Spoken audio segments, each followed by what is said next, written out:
श्रीकृष्णचरणकमलेभ्यो नमः। श्रीमद्भगवद्भक्तेभ्यो नमः। गोस्वामी श्री नाभाजी कृष्ण तृतीय खंड के भक्तों का चरित्र हम श्रवण कर रहे हैं। आज श्री नरसिंह जी का चरित्र जो विशेष है, उसी चरित्र को आगे बढ़ाते हुए कहते हैं कि चले गाड़ी टूटी सी उभय बूढ़े बैल जोरी, पहुँचे नगर छोर दूज कहीं जाए के। सुनत ही आई देखी मुख पियराए फिरी, दाम नहीं एक तुम कियो कहाए के। चिंता जिनी करो जाए सासु ढिंग ढरो लिखी, कागज में धरो अति उत्तम अघाय के। कही समुझाए सुनी निपट रिसाए उठी, कियो परिहास लिख्यो गाम खुन साय के। श्री नरसिंह जी ने अपनी पुत्री का संदेश प्राप्त कर एक टूटी गाड़ी में दो बूढ़े बैलों को जोतकर उनको जोड़कर अपनी पुत्री के यहाँ ऊना अंजार नगर के लिए चल दिए। वहाँ पहुंचकर श्री नरसिंह जी के आगमन का समाचार एवं एक ब्राह्मण ने जाकर उनकी पुत्री से कहा। पिताजी का आगमन सुनते ही कुंवर सेना आई, किंतु जब उसने देखा कि गाड़ी में तो छूछक की सामग्री कुछ भी नहीं है, पिताजी देने के लिए कुछ भी नहीं लाए हैं, यह देखकर उनका मुख उदास हो गया। कुंवर सेना ने कहा कि पिताजी, यदि आपके पास देने के लिए एक भी पैसा अथवा एक भी वस्तु न थी, तो फिर आपने यहाँ पर आकर क्या किया? आपको नहीं आना चाहिए था, अर्थात आप न आते तो वही उचित था। श्री नरसिंह जी ने कहा कि पुत्री, तुम अपने मन में किसी बात की चिंता न करो और तुम अपने सासू से जाकर बोल दो कि तुम्हें जिन जिन वस्तुओं की आवश्यकता हो उन सभी को एक कागज़ पर लिख कर दे दें। लिखने में संकोच जरा भी न करें तथा अच्छी से अच्छी वस्तु अधिक से अधिक लिख दें। श्री कुंवर सेना ने जाकर अपनी सासू जी से कहा तो उनकी सासू जी अति क्रोधित होकर बोली कि मैं समझ गई हूँ, तेरे पिता यहाँ पर आकर हमारी हंसी करा रहे हैं। अंत में इनकी सासू जी ने खिसिया कर गाँव के समस्त स्त्री पुरुषों को बालकों के नाम लिखवा दिए कि इन सभी के लिए कपड़े तथा गहने चाहिए। गाड़ी टूटी, बूढ़े बैल। श्री भगवत प्रेरणा से श्री नरसिंह जी ने छूछक देने के लिए ऊना अंजार जाने का निश्चय किया। गाड़ी मांगने गए, परंतु लोगों ने बहाने बनाकर मना कर दिया। अंत में अपने एक प्रेमी के यहाँ पर गए। उसने कहा कि मैं आपके लिए मना नहीं कर सकता हूँ, मेरे घर के पीछे गाड़ी पड़ी हुई है, वह 1 वर्ष से कार्य में नहीं आ रही है। श्री नरसिंह जी ने जाकर देखा तो उसके पहिए आदि सभी अंग ढीले एवं गले हुए टूटे तथा कुछ घून दीमक लग गए थे। श्री नरसिंह जी ने उस गाड़ी को ठोक ठाक कर बांध बूंद कर तैयार कर लिया। अब बैल मांगने चले तो संसारी स्वार्थियों ने मना कर दिया। एक सज्जन ने कहा कि हमारे बैल हैं और हम दे भी देंगे। खिरक में जाकर आपने देखा तो बैल अति बूढ़े तथा दुर्बल थे, इनके खुर घिस गए थे, दांत गिर गए थे। ये वर्षों से सेवा कार्य से अवकाश ग्रहण कर चुके थे। श्री नरसिंह जी ने इन बैलों के कानों में कहा कि जीवन पर्यंत बोझा उठाकर मर रहे हो, अब कुछ परमार्थ का कार्य कर लो। बैलों ने सिर हिलाया, मानो कि स्वीकार कर रहे हैं। श्री नरसिंह जी उन बैलों को कुछ खिला पिलाकर उठाने लगे, किंतु ये उठने में असमर्थ थे। अतः सींग पूंछ पकड़ करके बैलों को खड़ा कर पाए। अब श्री नरसिंह जी के विशेष अनुनय विनय करने पर भी इनकी नागर जाति के लोग इनके साथ में चलने को तैयार नहीं हुए। सभी लोग जानते थे कि नरसिंह जी वहाँ छूछक देने में असमर्थ होंगे, इसलिए यहाँ पर अपनी हंसी उड़वाने के लिए इनके साथ में कौन जाए। श्री ठाकुर जी ने कहा कि नरसिंह जी, तुम अपने साथ में गोत्र वालों को ही ले जाओ। तब श्री नरसिंह जी ने अपनी मंडली के 16 सूरदासों से कहा। वे सभी सानंद चलने को तैयार हो गए। श्री नरसिंह जी को छूछक देने के लिए जब कोई भी सामग्री इन्हें मांगने से भी न मिली, तो श्री नरसिंह जी ने अपने गृह में रखी हुई जो वस्तुएं थीं उनको गाड़ी में रख लिया, जिनमें से एक बोरा गोपी चंदन श्री शालग्राम, एक झोला कंठी माला, एक गठरी कन टोपे, कमंडलू, तुम्बी, ताल, तंबुरा, मृदंग आदि और 16 सूरदासों को अपने साथ में लेकर चल दिए। इस दृश्य को देखकर सभी लोग इनकी हंसी मजाक उड़ा रहे थे और श्री नरसिंह जी एवं 16 सूरदास भगवान का कीर्तन करते हुए चल रहे थे। गाड़ी चर्र-मर्र कर रही थी, बैल लड़खड़ा रहे थे। विशेष कठिनता से कुछ दूर तक चले, सहसा गाड़ी का एक पहिया गड्ढे में चला गया और गाड़ी गड्ढे में गिरकर टूट गई। चारों ओर पैर फैलाकर बैल पड़े, सामान इधर उधर बिखर गया। कुछ सूरदास गाड़ी में लटके रहे और कुछ सूरदास नीचे गिर पड़े। अंधेरा हो गया था।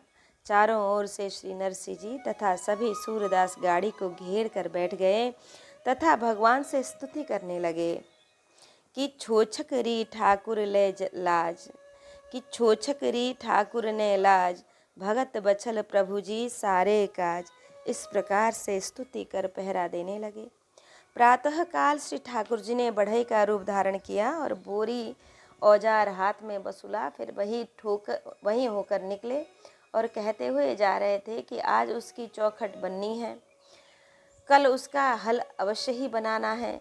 भगवान रूपी बढ़ई की बातें सुनकर सूरदास जन बोले कि अरे नरसिंह जी, देखो यह कोई बढ़ई जा रहा है। श्री नरसिंह जी ने उन्हें बुलाया और उनसे पूछा तो उन्होंने बताया कि मैं साधारण बढ़ई नहीं हूँ, मुझे तो विश्वकर्मा जी समझो। श्री नरसिंह जी ने बढ़ई जी से नाम पूछा तो उन्होंने बताया कि मेरा नाम कृष्णा है। श्री नरसिंह जी ने भगवान रूपी बढ़ई से कहा कि भाई, हमारी गाड़ी भी ठीक कर सकते हो, अगर कर सकते हो तो कर दीजिए, श्री प्रभु जी तुम्हारा कल्याण करेंगे। अब कृष्णा बढ़ई ने शहर से इनकी बात स्वीकार कर गाड़ी में कहीं कील ठोकी, कहीं जोड़ा लगाया, गाड़ी बनकर तैयार हो गई, किंतु बैल अभी अचेत अवस्था में ही थे। भगवान रूपी कृष्णा बढ़ई ने बैलों के ऊपर अपना हाथ फेरा और उन्हें भी उठाकर खड़ा कर दिया। इनके स्पर्श मात्र से बैलों में विलक्षण शक्ति आ गई। अब कृष्णा बढ़ई ने अपनी मजदूरी मांगी तो श्री नरसिंह जी ने इन्हें एक माला देकर कहा कि यह लीजिए, इससे राधे श्याम जपा करना। भगवान रूपी कृष्ण बढ़ई ने कहा कि तुम जिधर जा रहे हो हमें भी उधर ही जाना है, आप कहो तो मैं तुम्हारी गाड़ी चलाकर पहुंचा दूं, मैं इस कार्य में विशेष निपुण हूँ। अब भगवान रूपी कृष्ण बढ़ई के द्वारा बैलगाड़ी विमान की भांति ऐसे गति से चलने लगी और गांव आ गया। अब कृष्णा इन सभी से धन्यवाद लेकर चले गए। श्री नरसिंह जी के निकट जो कोकल्या नाम के पुरोहित जी छूछक की पवित्र पत्रिका लेकर गए थे, उन्होंने श्री नरसिंह जी को पहचान लिया और जाकर सभा में बैठे हुए श्री रंगधर जी से बोल दिया कि आपके समधी जी आए हैं। श्री नरसिंह जी के सभी संगी साथी तथा इनके साथ में सामग्री का विवरण सुनकर सभा के सभी जन अचंभित से हो गए और कहने लगे कि एक एक सेर 1-1 किलोग्राम वाली मनिया की माला आपके लिए आई है। श्री रंगधर जी मन ही मन खींचने लगे कि मैंने व्यर्थ में ही श्री नरसिंह जी को पत्र देकर बुला लिया, इन्होंने मेरी मान प्रतिष्ठा को मिट्टी में मिला दिया। सुनत ही आई श्री कुंवरबाई जी ने सुना तो ये एक थाल में रोरी, अक्षत आदि मांगलिक द्रव्यों को लेकर अपने पिताजी का स्वागत करने के लिए आईं। इनके साथ में बहुत सी स्त्रियां भी गीत गाती हुई आईं। श्री नरसिंह जी तथा सभी सूरदास जन मिलकर एक वृक्ष के तल में बैठकर कीर्तन कर रहे थे। कुंवरबाई जी ने धैर्यपूर्वक सभी को रोरी, अक्षत का टीका लगाया। अब सभी स्त्रियों का हास व्यंग आरंभ हो गया। श्री नरसिंह जी ने अपनी पुत्री कुंवर बाई से कुशल क्षेम पूछकर कहा कि भाई, इस एक भेली गुड़ और इन थोड़े से चावलों से क्या होगा? हमारे साथ में जितने साधु संत हैं, इन्हें कम से कम 80 सेर कलेवा और इन सभी के लिए वस्त्र आदि चाहिए। एक कपड़े के टूक से क्या होगा? हमारे साथ में तो 16 सूरदास जी भी हैं। और मार्ग में मुझे आते हुए देखकर और भी साधुजन साथ में आ गए। इस पर हंसी नारी अंजार की सुनी अरसी के बैन, उलटो मागे कापड़ा आयो छोछक देन। श्री कुंवर बाई जी उदास हो गईं और बोली, पिताजी, प्रथम से ही घर के लोग मुझे मुंडे की बेटी कहकर अपमानित करते हैं। अब आप और मुझे लज्जित करने के लिए भीख मंगों की टोली लेकर आ गए हैं। इसमें समस्त ग्राम हमारी हंसी ही उड़ाएगा। अब भी उचित होगा कि आप वापस चले जाओ। श्री नरसिंह जी ने उत्तर दिया कि बेटी, तुझको मुंडे की बेटी कहते हैं तो तू इसका बुरा न मानना। साधुजन ही अपने सच्चे परिवारजन हैं। तो किसी बात की चिंता मत करना। मेरे प्यारे श्री सांवल शाह सेठ जी आने वाले हैं। इच्छित वस्तुएं सभी को प्रदान करेंगे।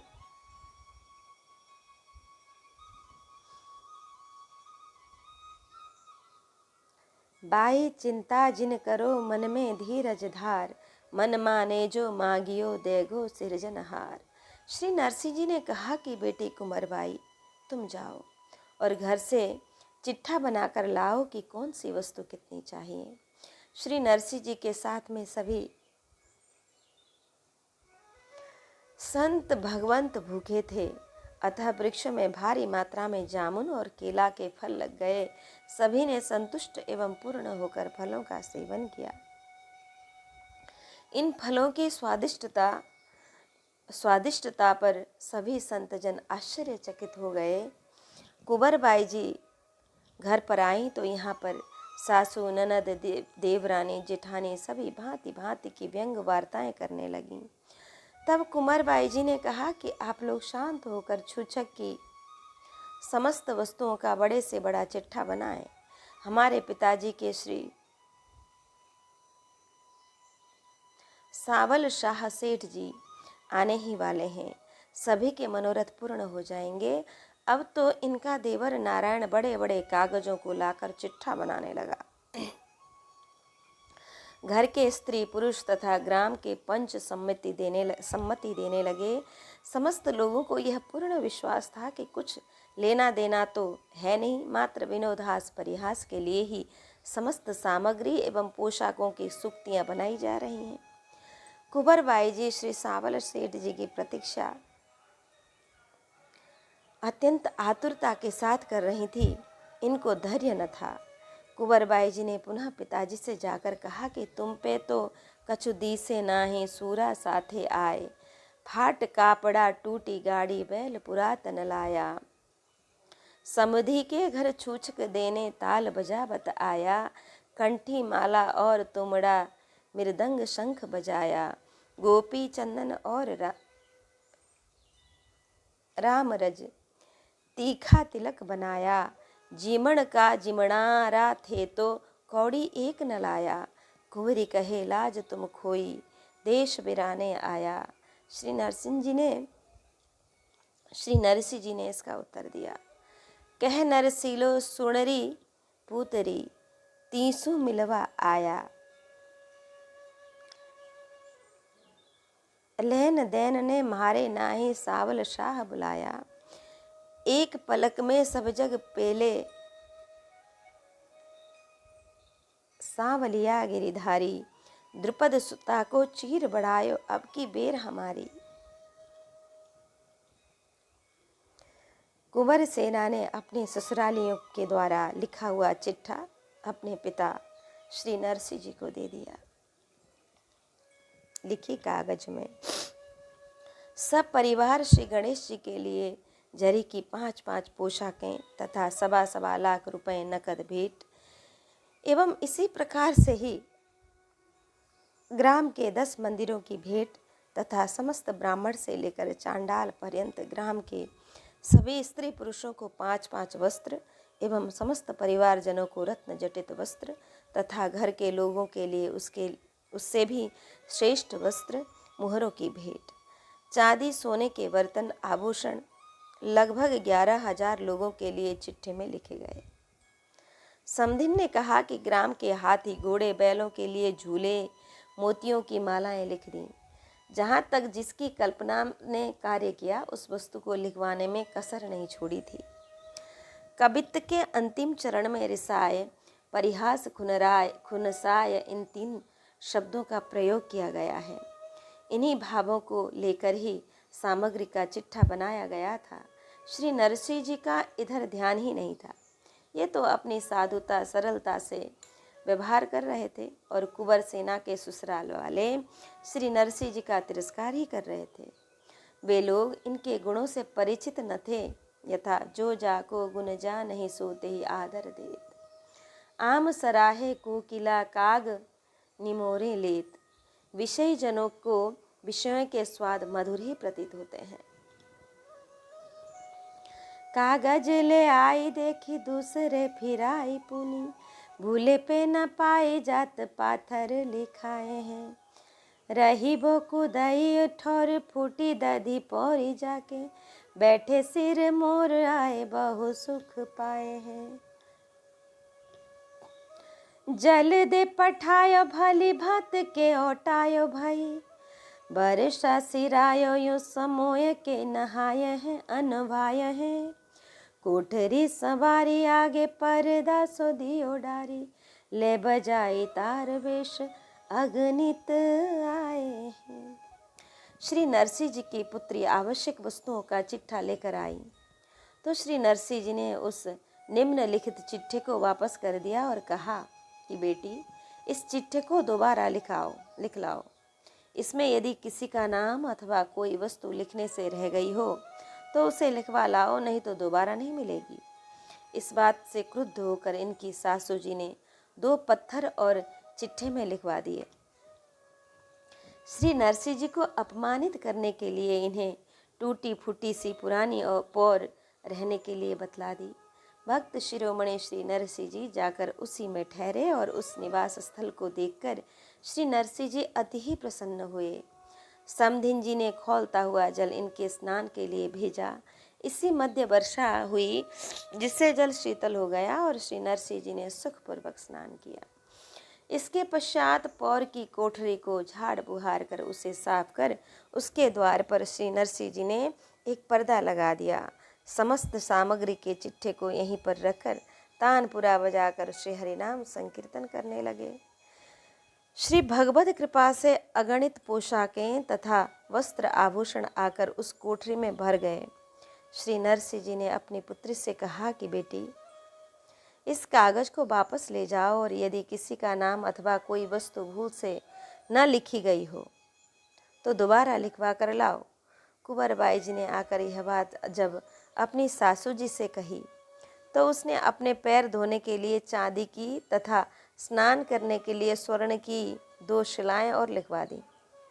रहीबे को दई ठौर। श्री नरसिंह जी तो भिखमंगा साधु हैं और अपने साथ में सूरदासों को ही लाए हैं। इनके साथ में एक भी जाति का व्यक्ति नहीं है। यह तो तिरस्कार के ही योग्य हैं। अब तक इन्हें ठहरने तक का स्थान भी न दिया गया और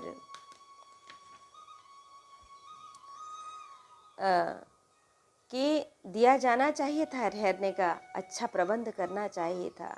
कुंवरबाई ने अपने ससुर श्री रंगधर जी से कहा कि पिताजी, आप मेरे पिताजी के लिए ठहरने के लिए स्थल तो बता दीजिए। तब लोगों ने एक फूटी डही पौर इनके रहने के लिए बता दी, जिसमें मकड़ियों के जाले तथा मच्छर भरे हुए थे। श्री नरसिंह जी अपनी मंडली के साथ नाचते गाते हुए आए और स्थल को देखकर अति प्रसन्न हुए। झाड़ बुहार कर उसी में अपनी धुनी लगा दी और संत जनों के साथ कीर्तन करने लगे। स्नानार्थ किंचित उष्ण जल की आवश्यकता थी। इनकी समधिन ने एक डेग खौलता हुआ जल भेजा तब आपने उसमें मिलाने के लिए थोड़ा सा जल, ठंडा जल मांगा तो लोगों ने व्यंग किया कि आप तो भक्त हैं, वर्षा कर लीजिए। श्री नरसिंह भक्त जी ने मल्हार राग गाया तो मूसलाधार वर्षा होने लगी। सभी लोग त्राही त्राही करने लगे, विनती करने लगे, तब जाकर वर्षा बंद हुई। कई घर धराशायी हो गए। ननद की लड़की की आंगन में वर्षा के जल से भरे हुए गड्ढे में डूबकर मृत्यु हो गई। ओहो! सभी के क्रंदन विलाप करने पर उस लड़की को भक्तराज जी ने जीवित कर दिया। मंडली सहित श्री नरसिंह जी को भोजन के लिए आमंत्रित किया गया। सभी के समक्ष खिचड़ी परोसी गई। वह बासी थी परंतु ताजी हो गई। पुनः सभी के सन्मुख खीर आ गई। सभी सूर साधुजन सपड़ सपड़ कर खीर पा रहे थे। खाते खाते खीर समाप्त ही नहीं हो रही थी। साथ में परिवार वाले भी भोजन कर रहे थे, किंतु उनके समक्ष खीर नहीं आई तो वे सभी रुष्ट हो गए कि श्री गंगाधर जी ने अपने समधी जनों के लिए खीर की परोसाई की और हम लोगों के लिए नहीं दी। श्री रंगधर जी ने सभी परिवार वाले आगंतुकों से कहा कि भाई, वस्तुतः आप लोगों के लिए विशेष और इनके लिए साधारण भोजन परोसा गया था। हमने तुम्हारे और इनके भोजन में भेद किया था। हमारे इसी अपराध के कारण श्री प्रभु जी ने समधी जनों के लिए खीर की परोसाई की है। श्री रंगधर जी ने कहा कि हमने तो खीर बनाई ही नहीं, आप सभी जन हमें क्षमा करें और भोजन ग्रहण करें। अत्यंत कठिनता से श्री रंगधर जी अपने परिवार वालों को प्रसन्न कर पाए। इन्हें सभी के पैर तक पकड़ने पड़े। कुछ देरी पश्चात श्री नरसिंह जी ने विचार किया कि तब तक नगर कीर्तन करावें। समस्त साधुजन तथा सभी सूरजन सहमत हो गए। कुछ और भी संतजन श्री नरसिंह जी के निकट आ गए। सभी ने अपने अपने वाद्य लिए और नाचते गाते बजाते हुए नगर के प्रमुख बाजार से निकले। यह सुनकर श्री रंगधर जी घबराए कि समधी जी नाचते गाते देखकर लोग हमारी निंदा करेंगे। तब उन्होंने एक युक्ति निकाली और एक व्यक्ति को भेजा कि उन लोगों को बता दो कि तुम्हारे श्री सावल सेठ जी आ गए हैं। उस व्यक्ति ने ऐसा ही समाचार श्री नरसिंह जी को बताया। श्री नरसिंह जी ने यह समाचार सुनकर सत्य मानकर स्थान पर वापस आ गए और निवास स्थल पर ही अपनी संत मंडली द्वारा भजन कीर्तन करने लगे। श्री नरसिंह जी को टूटी फूटी दही और श्री नरसिंह जी को टूटी फूटी ढही मतलब जो गिरने वाली है, ऐसा पौर, ऐसी जगह है, तथा अत्यंत गर्म जल एवं भोजन में भेदभाव बर्ताव कर ये लोग इनका तिरस्कार कर रहे थे कि ऐसा करने से श्री नरसिंह जी भीख मंगों का साथ छोड़कर हमारे अनुकूल मार्ग पर आ जाएंगे। लेकिन नरसिंह जी ने श्री भगवत कृपा से वर्षा आदि का चमत्कार दिखाकर उन अहंकारियों तथा अविश्वासियों को भक्ति मार्ग पर लाना चाहते थे। सभी लोग अपने अपने मत की ओर आकृष्ट कर अपने संप्रदाय का अनुगामी बनाना चाहते ही हैं। पुनः लोगों ने श्री नरसिंह जी से कहा कि तुम अपना सिर ढक लो। श्री नरसिंह जी ने कहा कि सिर खोलकर तथा समाज की लोकलाज को परित्याग कर भजन करना चाहिए। निज निज मतानुसार अपनी अपनी ओर खींचने लगे। इस पर एक दृष्टांत है निपट जी और बादशाह का। एक संत जी थे, इनका नाम श्री निपट जी था। ये सिद्ध थे, निपट अयान और निपट सुजान प्रतीत होते थे। एक नगर में नदी तट पर रहकर भजन करते थे, सभी से प्रेम करते थे। सांप्रदायिक भेदभाव को त्याग कर हिंदू, मुसलमान तथा अन्य समस्त धर्मों का आदर ही करते थे तथा उपदेश भी देते थे। बादशाह ने इनकी विशेष प्रशंसा सुनी। बादशाह एक दो बार इनके निकट आया तो उसे लगा कि ये तो परम सरल हैं। मुल्लों ने आपस में कहा कि इन्हें भी खिला पिलाकर मुसलमान बना दिया जाए। एक दिन बादशाह ने इनको निमंत्रण दिया। श्री निपट जी आ गए। इनका विशेष आदर सत्कार करके बादशाह ने पूछा कि ईश्वर एक है अथवा दो। श्री निपट जी ने बादशाह से कहा कि हिंदू तथा मुसलमान दोनों के ईश्वर एक ही हैं। इस उत्तर को सुनकर बादशाह ने तथा अन्य सभी ने इनकी अति प्रशंसा की। आप यथार्थ में ही फकीर हैं। बादशाह ने कहा कि अब इनके लिए खाना लेकर आओ। बादशाह ने सुराही के जल से हाथ धोए और निपट जी से बोले कि आप भी हाथ धो लीजिए। तो निपट जी ने अपने लघुशंका के हाथ धोए तो और लोगों ने कहा कि इनके हाथ नापाक हो गए। श्री निपट जी ने कहा कि जल जल समान है, भोजन भोजन जैसा पाक है वैसा हाथ भी पाक है। तत्काल ही बादशाही भोजनों के थाल सभी के सन्मुख आ गए। श्री निपट जी ने खाना स्वीकार नहीं किया तो सभी बोले कि जब ईश्वर एक है तब खाना खाने में ऐतराज क्यों करते हैं। श्री निपट जी ने कहा कि ईश्वर एक है लेकिन खाना दो प्रकार का है। वह कैसे? एक तो आवी अर्थात जल का शुद्ध, दूसरा पेशाबी अर्थात रक्त मांस से अशुद्ध। श्री निपट जी ने कहा कि हमारा आवी भोजन है और यह आपका पेशाबी है। पेशियों के जल तथा रक्त को पेशाब कहते हैं, अतः यह अभक्ष्य है। इसे कुत्ते तथा सूकर स्वभाव के लोग ही खाते हैं, हम नहीं खा सकते हैं। निपट निष्कपट निश्चय निष्किंचन निष्काम, ग्रहे आबि पेशाबी तज निपट संत अभिराम। जैसा दर्पण होगा वैसा ही मुख शीशा में दिखाई देगा। ईश्वर एक है, हृदय भिन्न भिन्न है। अतः तमोगुणियों को तामसी, रजोगुणियों को राजसी, तमोगुणियों को सात्विकी। इस प्रकार से उनको ईश्वर का रूप ही ऐसा दिखाई देता है। हाथ धोने से हाथ यदि नापाक हो गए तो इस मांस रक्त मूत्रमय भोजन से मन बुद्धि पाक कैसे रह सकेंगे। उस दिन से सभी को मांसाहार बुरा लगने लगा। बादशाह अपनी ओर तथा श्री निपट जी अपनी ओर खींच रहे थे। इस प्रकार से बहुत से मांसाहार का त्यागन कर दिया बहुत सोने। बादशाह ने कहा कि निपट जी को भगाओ, अन्यथा ये हमारा मजहब ही छुड़ा देंगे। ठीक इसी प्रकार से ही श्री नरसिंह जी ने अपने मत की ओर सभी को आकृष्ट किया कि कोठरी संवारी। समस्त भक्तजन एवं भक्त पुत्री कुंवर बाई जी की प्रतीक्षा कर रही थी कि श्री सांवल शाह जी छूछक देंगे, ऐसा श्री नरसिंह जी ने कहा था।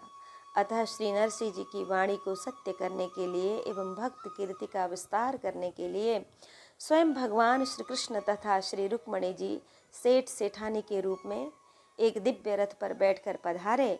इनके ग्राम में प्रवेश करने पर यदि कोई पूछता तो ये कह देते कि हम तो श्री नरसिंह जी के गुस्माता हैं। हम जैसे उनके मुनीम कारिंदा 360 हैं। कई रथों पर सामान लिए हुए श्री नरसिंह जी के निवास स्थल को पूछते हुए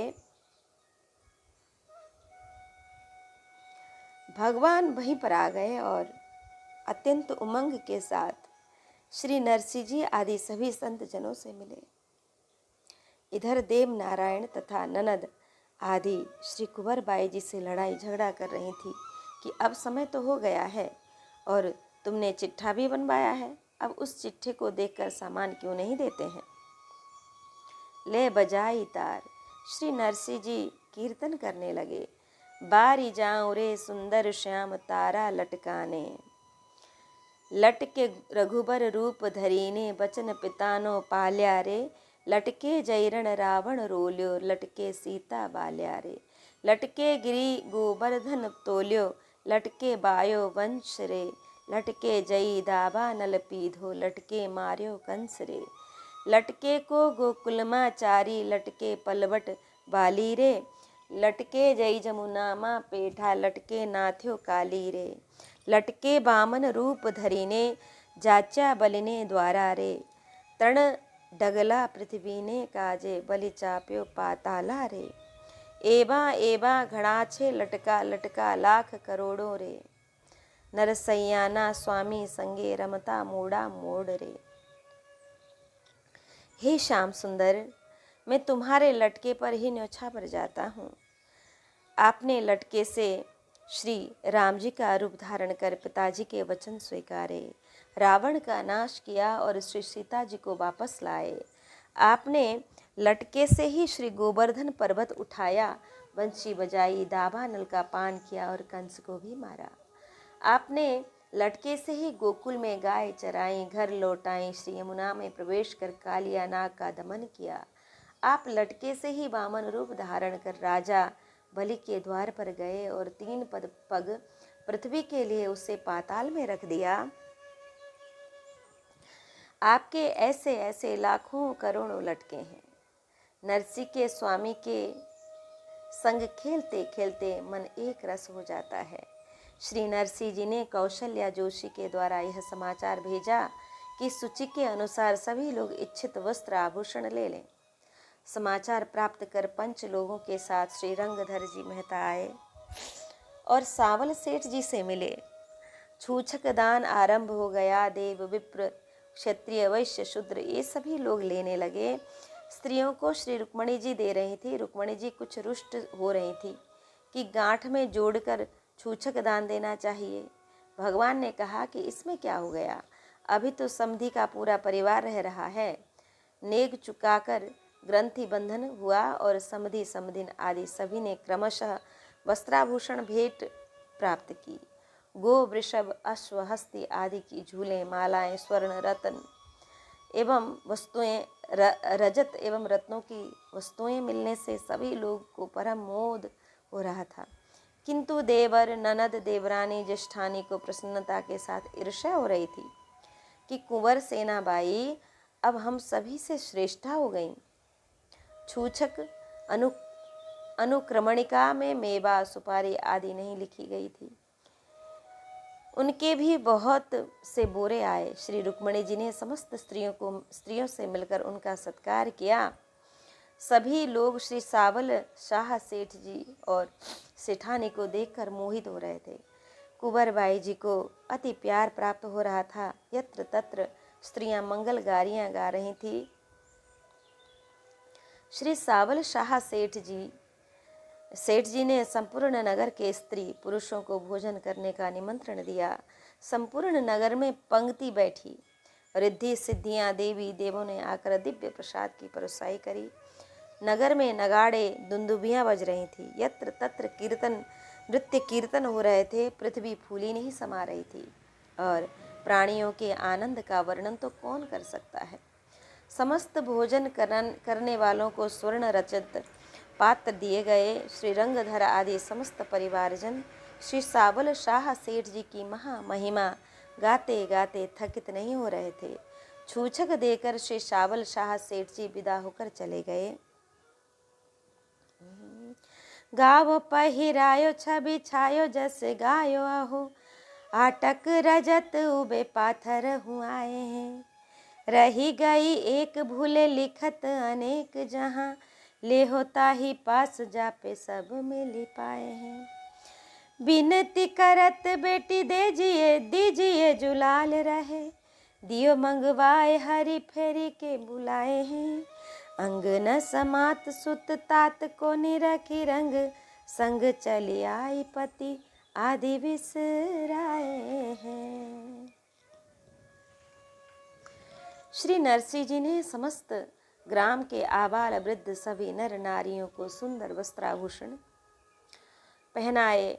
उससे सभी लोग शोभायमान हो रहे थे। श्री नरसिंह जी की उदारता एवं कीर्ति का यत्र तत्र सर्वत्र समस्त जनगान गा रहे थे। इस छूछक समारोह में अत्यंत आश्चर्य की बात तो यह हुई कि चिट्ठे में लिखी हुई स्वर्ण चांदी की 2 शिलाएं भी आईं और समधि समदिन के लिए विशेष भेंट रूप में प्रदान की गईं। संयोगवश एक स्त्री का नाम चिट्ठे की सूची में लिखने से रह गया था। उसे पहनावा नहीं मिला था। उसने किसी अन्य से पहनावा लेना स्वीकार नहीं किया और उस स्त्री ने कहा कि जिसने समस्त स्त्रियों और पुरुषों को वस्त्राभूषण पहनाए हैं, मैं भी उन्हीं के हाथों द्वारा लूंगी। श्री नरसिंह जी की पुत्री ने अपने पिताजी से प्रार्थना की कि इन्हें भी पहनावा दीजिए, जिससे कि मेरी लज्जा रह जाए। श्री नरसिंह जी ने श्री प्रभु जी से प्रार्थना की तो भगवान सावल शाह सेठ आए और वस्त्रादिक देकर उसकी कामना भी पूर्ण की। अपने पिताजी के भक्ति प्रभाव को प्रतीत कर श्री कुंवर सेनाबाई जी निज मन में अपार आनंद का अनुभव कर रही थी। श्री कुंवर सेनाबाई जी अपने पति, सासू, ससुर आदि को विस्मित कर अपने पिताजी के साथ में ही घर को चली आईं।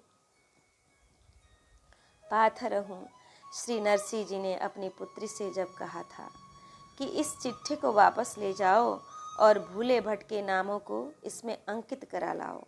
श्री कुंवर बाई जी ने जब इस चिट्ठी को लेकर घर वापस आईं तो उस समय इनकी सासू जी ने विशेष क्रोध युक्त हो व्यंग में कहा था कि इस चिट्ठी में पत्थर और लिख दो, किंतु श्री सावल सेठ जी ने लंबे चौड़े विशाल 2 सोने चांदी के पत्थर दे दिए। रह गई एक पड़ोसिन आनंदी ननद जिसका नाम भानीबाई था, उसे कुछ भी नहीं मिला था। अतः देवरानी ज्येष्ठानी निंदा करने लगी। इनमें से एक बोली कि इन्हें कुछ भी न मिला तो हम सब भी और कुछ नहीं लेंगी और जो कुछ भी मिला है उसे भी वापस कर देंगी। एक बोली, कहाँ है वह भक्त जी, मैं उनकी करताल छीन लूँगी। श्री कुंवर सेनाबाई जी ने यह समस्त वृत्तांत जाकर अपने पिता श्री नरसिंह जी से कहा तो श्री नरसिंह जी ने कहा, बेटी मेरे पास तो कपड़े का एक टुक भी नहीं है, मेरे पास में तो मात्र ये करताल ही है, तुम चाहो तो इसे ले जाओ। बाई जी ने करताल बिक्री करके बजाज के यहाँ से एक वस्त्र ला कर दिया, किंतु वह वस्त्र उस स्त्री ने नहीं लिया और वह कहने लगी कि मैं तो उन्हीं के हाथों से लूँगी जिन्होंने संपूर्ण समाज को वितरित किए थे। अब श्री नरसिंह जी ने भगवान श्री सावल सेठ जी की स्तुति की और कहने लगे, भगवान मेरी तो आपने लाज रख दी, अब आप अपनी लाज बचाइए। आप स्वर्ण की करके पीतल की न होने दें, नहीं तो बहुत काल तक सभी जन यही कहते रहेंगे कि भगवान ने नहीं सुधारा तो नरसिंह भक्त की बात बिगड़ गई। इस पर एक दृष्टांत है ब्रजोभंगिन का। यह श्री वृंदावन के श्री गोविंद देव जी के मंदिर की सेविका थी। इनकी पुत्री का विवाह था। उस समय इन्होंने मंदिर के पुजारी जी श्री जगन्नाथ गोस्वामी जी से जाकर निवेदन किया कि महाराज आप ऐसा कुछ उपाय कीजिए कि जिससे भगवान श्री गोविंद जी की नाक प्रतिष्ठा रही आवे और समस्त कार्य उचित रूप से हो जावे। यदि इस विवाह में कोई त्रुटि रह गई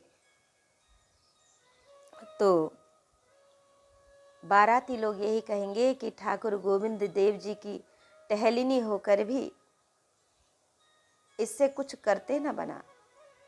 मैं ठाकुर श्री गोविंद देव जी की हूँ, अतः इसमें घटती बढ़ती ठाकुर श्री गोविंद जी की ही होगी। इस बात को सुनकर श्री गोस्वामी जी ने ध्यान देकर समस्त प्रबंध किया। ठीक इसी प्रकार से ही श्री नरसिंह जी के मन में यह भाव नहीं था कि यह छूछक मैंने ही दिया है, इस प्रकार से इनमें अहंकार तो था ही नहीं। अतः श्री नरसिंह जी भगवान से कह रहे हैं कि भगवान आप अपने विरध की लाज रखो। इस प्रकार से अपने भक्त नरसिंह जी की स्तुति श्रवण करके भगवान श्री सांवरिया श्री कृष्ण जी ने तत्क्षण प्रकट होकर उस स्त्री को भी यथेष्ट वस्त्राभूषण प्रदान किए। इसी मध्य श्री भगवत कृपा से वस्त्रों के थान तथा मोहरे एवं रुपयों की वर्षा होने लगी। इस वर्षा से सासू, देवर, ज्येष्ठानी, देवरानी आदि को भी, जो कि अब इनके मन से द्वेष बुद्धि समाप्त हो रही थी, इन सभी के अंगों में भी चोटें आईं तथा मकान के छज्जे भी गिरने लगे। तब श्री नरसिंह भक्त जी से सभी जनों ने प्रार्थना करके वर्षा को बंद करवाया। अब सभी लोग समझ गए कि श्री सावल सेठ और कोई नहीं, साक्षात भगवान श्री द्वारकाधीश ही थे और वे श्री नरसिंह जी के वश में हैं। अपनी अज्ञानता पर ये लोग पछतावा करने लगे। वर्तमान में भी ऊना अंजार में भूमि की खुदाई होने पर उस काल में हुई वर्षा की वस्तुएं तथा मुहरें आदि पाई जाती हैं। शाके 1481 माघ शुक्ल सप्तमी रविवार के दिन यह लीला ऊना अंजार में हुई थी। लोगों ने लेखा जोखा लगाकर अनुमान से 56 करोड़ मोहरें की लागत छूछक में बताई और कुछ लोगों ने इसे अनंत ही माना।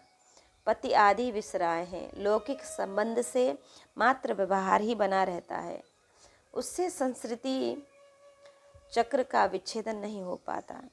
जाके प्रिय न राम वैदेही तजिए ताहि कोटि वैरी सम यद्यपि परम स्नेही 56 पिता वचन प्रहलाद मेटि आपनो मत ठान्यो बलि राजा गुरु वचन नेकुर हृदय नहीं आन्यो दई स्वामी को पीठ विभीषण कुल मरवायो गोपिन पतिव्रत छाड़ी कियो अपनो मन भायो निगम निरूपहि निंद कर्म लगे नहीं प्रतिभाए हरि कर्म के साधे जगन्नाथ अधर्म धर्म हो जाए। जैसे शूरवीर मोह को त्याग कर रणभूमि में प्रतिद्वंदी सेना के सन्मुख होता है, उसी प्रकार से निष्ठा अपनापन त्याग विरह में अपने पति आदि के मोह को त्याग कर ब्रज गोपीगण श्री कृष्ण के सन्मुख हो गई थी। ठीक ऐसे ही श्री नरसिंह जी का उपदेश है। नारायण नु नाम ना लेता बारे तेने तजिए रे मनसा वाचा कर्म करीने लक्ष्मी भरने भजिए रे कुल ने तजिए कुटुंब ने तजिए माने बाप रे भगिनी सुत दारा ने तजिए जेम जत दे जेम तज कंचुकी सांप रे प्रथम पिता प्रहलादे तजिए न तजिए हरि नाम रे भरत शत्रुघ्न तजी जनेता न तजिया श्री राम रे ऋषि पत्नी ये श्री हरि काजे सर्व तजीन चाली रे भणे नर संयो वृंदावन मा मोहत साथे माली रे सुत हुति दोए भोए भक्ति रही घर ही में एक पति त्याग एक पति हुन कियो है पुर में फिरत उभे गाय न सुचाई न सो धन सोन भेंट काहू नाम कही दियो है आई लगी गाय बेको कही समुझाय हो पाए बेको नाही कछु पावे कुछ हियो है चाहो हरि भक्ति तो मुंडाए के लड़ाए लीजे कीजे बार दूर रही प्रेम रस पियो है। श्री नरसिंह जी की कुंवर सेना और रतन सेना नाम की 2 पुत्रियां थीं। ये बार बार चरित्र में आ ही चुका है। ये दोनों ही श्री भगवत भक्ति में मग्न होकर अपने गृह में ही रहीं।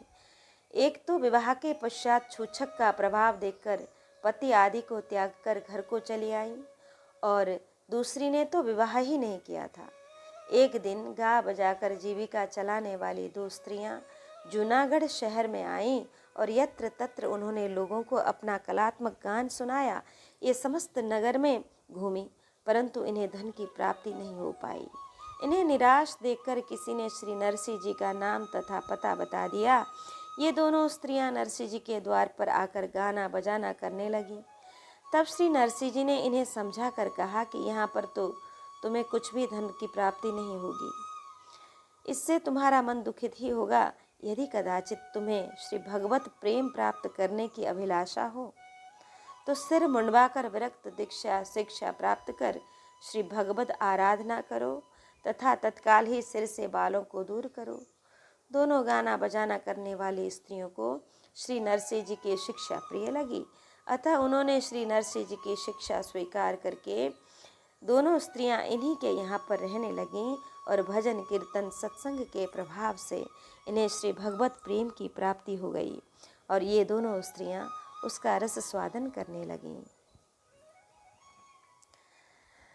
श्री नरसिंह जी की 2 पुत्रियां कुंवर सेना और रतन सेना नाम की थीं।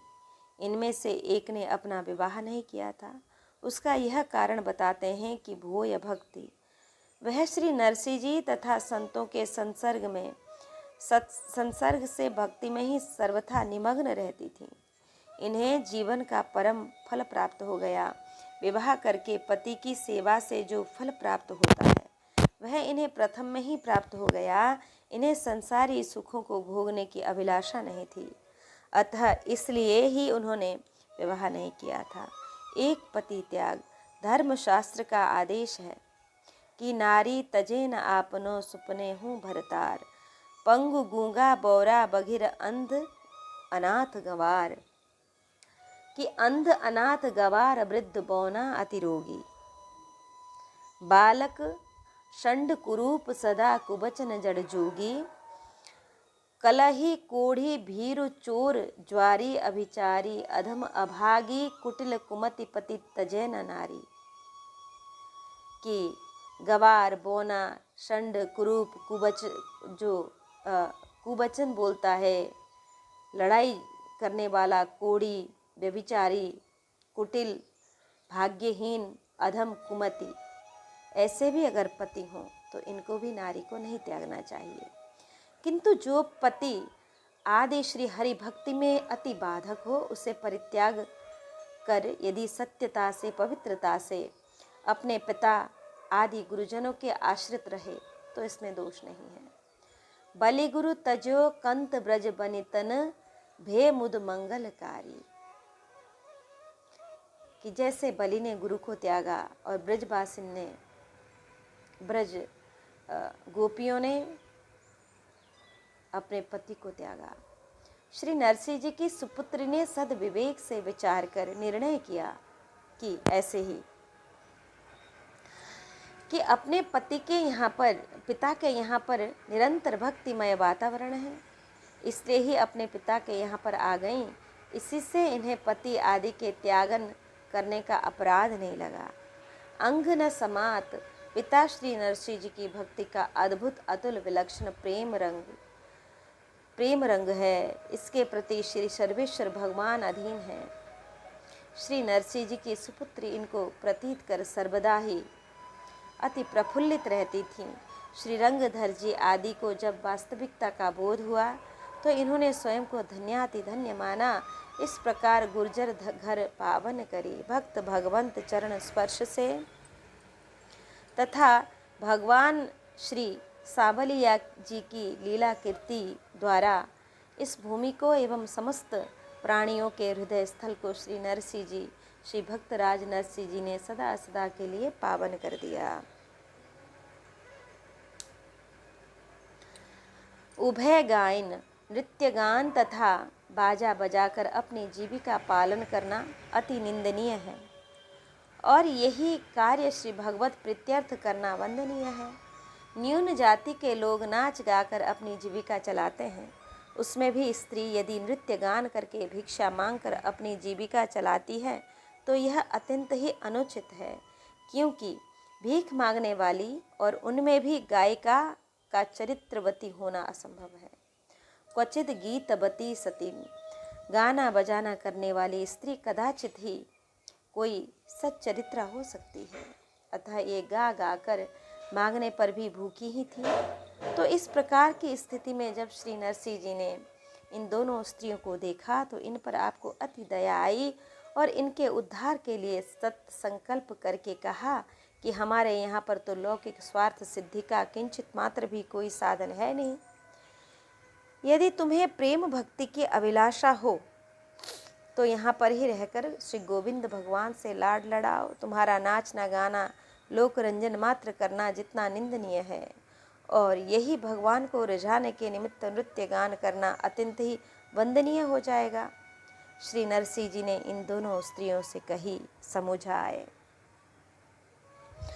हरि हरि हरि हरि रटन कर कठिन कलिकाल माम, दाम वैसे नहीं काम बर सर से, भक्त आधीन छे श्याम सुंदर सदा ते तारा कारज सिद्ध करे से, अल्प सुख सार सो मूड फुल्यो भी फिरे शीस कर काल रहो दंड कर डे, पामर पलकनी खबर तुझने नहीं मूद सू जो इन्हें मूछ मरेडे, प्रोढ़ पापे करी बुद्धि पाछी करी कर हरि, थड़ श्री श्री डाले बल ग्यो, इसने ईर्ष्या छे नहीं जीव पर आपने अब गुण रहो रे अलग्यो। पर पंच पर हरो सार हृदय धरो, उचरो हरि मुखे अचल वाणी। नरसैया हरि तणी भक्ति, भूशील भक्ति बिना, बीमजू धूल घाणी। भक्ति से भिन्न संसार के अन्य कर्मों से आसक्ति करना कोलू में धूली की घाणी डालकर पेलने के तुल्य है। इस प्रकार से लोक रंजन के निमित्त नाचने गाने वाली ये दो स्त्रियां श्री नरसिंह भक्त जी की शरणागत हुई प्रेम रस पियो है, क्योंकि भक्त भगवान के आश्रित हो जाना ही यही सर्वश्रेष्ठ पदार्थ है। भूतल भक्ति पदारथ मोटू ब्रह्मलोक माना ही रे, पुण्य करी अमरापुरी पाम्या अंत 84 माही रे। हरि ना जन तो मुक्ति न मांगे, मांगे मगे जन्मो जन्म अवतारे। सेवा नित नित सेवा नित कीर्तन उत्सव निरखब नंद कुमार रे। भरत खंड भूतल माम जननी, जेणे गोविंदना गुण गाया रे। धन धन रे ए नामात पिता ने, सफल करी इन काया रे। धन वृंदावन धन ये लीला, धन ये ब्रजनावासी रे। अष्ट महासिद्धि आंगड़िये रे, उभी मुक्ति छे यमनी दासी रे। ये रसनो स्वार शंकर जाने, के जाने कुशुक जोगी रे। कोई एक जाने ब्रजनो गोपी, भय नर संयो भोगी रे। श्री नरसिंह जी सदा सर्वदा निरंतर भगवान के भजन कीर्तन में ही मग्न रहते थे। इनका धन का तो कोई स्रोत था नहीं और इनका वेश निर्धनों का सा ही था, किंतु श्री नरसिंह जी का नित्य साधु सेवा करना तथा समय समय पर इनके राजाओं के से बेय देखकर लोग आश्चर्य करते थे तथा इनका रहस्य समझने में असमर्थ थे। श्री नरसिंह जी द्वारा छूछक देने से इनकी कीर्ति कौंदी का प्रकाश समस्त जगत में प्रसिद्ध हो गया। इससे विमुख लोगों की ईर्ष्या और भी अधिक हो गई। नागर जाति के लोग एक षड्यंत्र की रचना की इन्होंने कि जिससे अग्रज भाई वंशीधर तथा मुखिया सारंगधर प्रमुख थे, जिसमें उन्होंने चंचला नाम की सुंदरी वेश्या को प्रलोभन देकर श्री नरसिंह जी की अपकीर्ति करना चाहा। वह बारमुखी श्वेत वस्त्र एवं माला तथा गोपी चंदन का तिलक लगाकर सायंकाल आरती के समय आ गई और वह कीर्तन में सम्मिलित होकर तन्मय सी हो गई। भक्त जनों ने वेश्या को भी भक्त समझा और इसे आसन लगाने का स्थान बता दिया। अब सभी कीर्तनियों के शयन करने के उपरांत वह बारमुखी कहने लगी कि आप लोग मेरी वेदना सुन लीजिए। इस प्रकार से कहकर वह वेश्या अपने भोग पाश में मुग्ध करने की चेष्टा करने लगी। श्री नरसिंह जी तो काला कंबल थे, इन पर विषय का विषय रंग नहीं चढ़ पाया। श्री नरसिंह जी ने उस वेश्या को संसार की तथा देह की एवं रूप की नश्वरता का बोध कराया और कहा कि न जातु कामाना मुपभोगेन शाम्यति, हबीषा कृष्ण वर्त्समेव भूय एवाधिवर्धते। जिस प्रकार से घृत की आहुति अग्नि में देने से अग्नि अत्यधिक प्रज्वलित होती है, उसी प्रकार से कामनाओं की पूर्ति करते रहने से ये अपना भयंकर रूप धारण कर मनुष्य का सर्वनाश ही कर देने में सहायता करती है। पुनः श्री नरसिंह जी ने पिंगला का उपाख्यान सुनाकर वेश्या से कहा कि सच्चा सुख तो श्री भगवत प्रेम में ही है और संसार का सुख क्षणिक तथा मिथ्या ही है। श्री नरसिंह जी द्वारा वेश्या चंचला को शास्त्र सम्मत बोध कराकर अब वेश्या चंचला निश्चला हो गई। चंचला अपनी विस्मृत अपराध के लिए क्षमा याचना करती हुई भक्तराज श्री नरसिंह जी के शरणागत हुई। चंचला ने वेश्यावृत्ति का परित्याग कर अब नित्य प्रति श्री नरसिंह जी के कीर्तन में आने लगी और अब इससे सच्चा वेश धारण कर लिया, अब भक्ता बन गई। 5-6 दिन पश्चात जब सारंगधर ने श्री नरसिंह जी के यहाँ आकर देखा तो वह अचंभित हो गया कि वह क्या ऐसा वेश क्यों। चंचला बारमुखी ने कहा कि ये अन्य जनों के लिए गड्ढा खोदता है, वह स्वयं ही उसमें गिर जाता है। जिस प्रकार से अपने ऊपर की ओर थूकने से अपने ऊपर ही आकर गिरता है और वह स्वयं ही अपवित्र हो जाता है। अतः तुम किसी संत को असत्य दोषारोपण करके प्रसन्न चित्त नहीं रह सकते हो। चंचला की इस प्रकार की सत्यपूर्ण वार्ता सुनकर सारंगधर चंचला को कुछ अपशब्द का प्रयोग कर चले गए तो मार्ग में उन्हें सांप ने डस लिया, सर्प ने डसा और ये अचेत अवस्था में हो गए। इन्हें मृतक समझकर लोग नरसिंह जी के निकट लेकर आए। श्री नरसिंह जी बोले कि मृतक जीव को जीवित करने की शक्ति मुझ में नहीं है, अतः मैं इसके मुख में श्री भगवत चरणामृत दे रहा हूँ। श्री प्रभु की इच्छा होगी तो वे जीवित कर देंगे। श्री भगवत नामोच्चारण किया गया। अकाल मृत्यु हरणम पादोदक से श्री गंगाधर सारंगधर जीवित हो गया, किंतु स्वयं को श्री नरसिंह जी के यहाँ पर देखकर क्रोध से जल उठा और वह मूक सा हुआ अपने घर को चला गया। अब भी उसका दुष्ट हृदय परिवर्तित नहीं हुआ। अब उसने विरोध कराकर भक्त की कीर्ति का विस्तार करना श्री प्रभु जी को अभिष्ट अतः उससे विरोध कराकर भक्त की कीर्ति का विस्तार कराना श्री प्रभु जी को अभिष्ट था। इस प्रकार के चमत्कारों से विमुख लोग श्री नरसिंह जी को एक जादूगर की ही उपमा देते थे और सभी लोग इस प्रकार से भी कहते थे कि मंत्र बल से इन्होंने ही सर्प द्वारा डसवाया, फिर उसे मंत्र बल से ही जीवित कर दिया। ऐसा अनुमान लगाकर श्री नरसिंह जी के प्रति और भी अधिक द्वेष बुद्धि कर ली। श्री नरसिंह जी का मामा अनंत राय सालंग, वह भी इसी विचारधारा का था। सारंगधर ने कहा कि मामा अंतराय जी, तुम्हारी पत्नी भी नरसिंह के यहाँ पर कीर्तन में जाती है और वह कीर्तन के मध्य में उनको जल पिलाती है। यह सुनकर द्वितीय दिन मामा से अनंत राय श्री नरसिंह जी के यहाँ पर संकीर्तन में गया और उसने श्री नरसिंह जी को जल पिलाते हुए अपनी पत्नी को देखा। पत्नी के घर वापस आने पर उसको विशेष डांट फटकार लगाई और कहा कि भविष्य में अब कभी भी कीर्तन में नहीं जाना। अनंत राय की बात को उसकी पत्नी ने नहीं माना और वह प्रतिदिन ही संकीर्तन में जाती रही। तब उसने द्वितीय दिन अपनी पत्नी को कमरे में बंद कर दिया और स्वयं ने श्री नरसिंह जी के यहाँ जाकर यह निरीक्षण करना चाहा कि आज जल पिलाने की इनकी नियमावली का कार्य कौन पूर्ण करेगा। आज तो इन्हें किसी अन्य के हाथों द्वारा ही जल पीना पड़ेगा। लेकिन अनंत राय ने जब यहाँ पर संकीर्तन मंडल में देखा कि मेरी पत्नी ही श्री नरसिंह जी तथा अन्य भक्त वृंद को जल पिला रही हैं और उसने अपने घर आकर देखा तो पूर्ववत पत्नी कमरे में ताले में ही बंद है और राधे कृष्ण का उच्च स्वर से भजन कर रही हैं। इस प्रकार स्वयं के अनुसार जादू का प्रभाव देखकर अचंभित हो गया, क्योंकि इस मामा अनंत राय मंदमती विमुख ने श्री भगवत भक्ति को जादू कहा।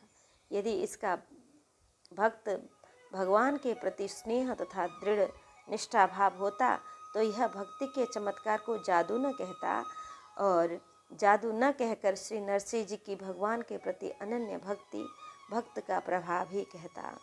इस प्रकार से श्री नरसिंह जी का चरित्र काफ़ी दीर्घ है, बहुत लंबा है। आज हम इस चरित्र को यहाँ विश्राम दें। परम मनोहर परम सुंदर चरित्र श्री नरसिंह जी का हमने श्रवण किया। श्री सावल शाह सेठ जी का चरित्र सुनकर तो मन गदगद हो गया कि कलयुग में भी भगवान इस तरह से भगवत कृपा करते हैं, तो हमें पूर्णतया विश्वास करके भगवत प्रेम भगवान नाम पर अपना तन मन धन वार देना चाहिए। प्रभु हमें भी ऐसी भक्ति दें जिससे कि हमारा मन शांत हो, प्रभु में लगे और यह लोक